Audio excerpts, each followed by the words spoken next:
ఆంధ్రప్రదేశ్లోని పొలిటికల్ విషయాలు రోజురోజుకి హాట్ టాపిక్గా మారుతున్నాయి. పొలిటికల్ లీడర్స్ సైతం విమర్శలతో, సవాళ్లతో ఎన్నికల బరిలో దిగేందుకు పలు రకాల ప్రయత్నాలు అయితే చేస్తూ ఉన్నారు.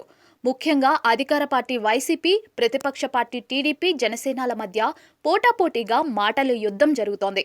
ఇదంతా ఇలా ఉండగా ఇప్పుడు తాజాగా ఆంధ్రప్రదేశ్లోని కాంగ్రెస్ పార్టీ చీఫ్గా షర్మిల ఎంట్రీ ఇవ్వడంతో మరింత రాజకీయాలు ఆసక్తికరంగా మారుతున్నాయి. తన సోదరుడైన సీఎం జగన్ పైన కూడా ఈమె విమర్శలు చేస్తూ ఉంది.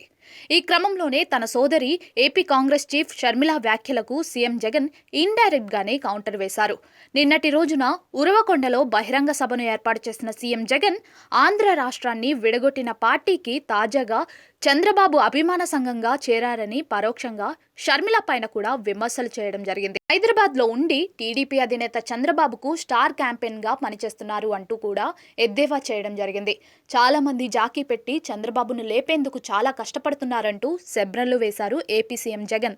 అంతేకాకుండా ఇక్కడ వీళ్ళు ఎన్ని చేసినా సరే వీళ్ళ ఇల్లు వాకిలి అంతా కూడా పక్క రాష్ట్రమేనని తెలిపారు. అయితే షర్మిల వ్యాఖ్యలకు జగన్ పరోక్షంగానే ఇలా కౌంటర్ ఇచ్చారంటూ పలువురు రాజకీయ నాయకులు తెలుపుతున్నారు. మరి జగన్ వ్యాఖ్యలపైన షర్మిల కూడా ఏ విధంగా రియాక్ట్ అవుతుందో చూడాలి. మరి మొత్తానికి అన్నా చెల్లెళ్ల విమర్శలతో ఏపీ పొలిటికల్స్ లో చాలా హాట్ టాపిక్ గా మారుతున్నాయి. ఇక టీడీపీ జనసేన పాత్రుల విషయంలో కానీ, సీట్ల విషయంలో కానీ, సీఎం పదవి విషయంలో కానీ, మేనిఫెస్టో విషయంలో కానీ ఇంకా స్పష్టమైన క్లారిటీ ఇవ్వలేదు.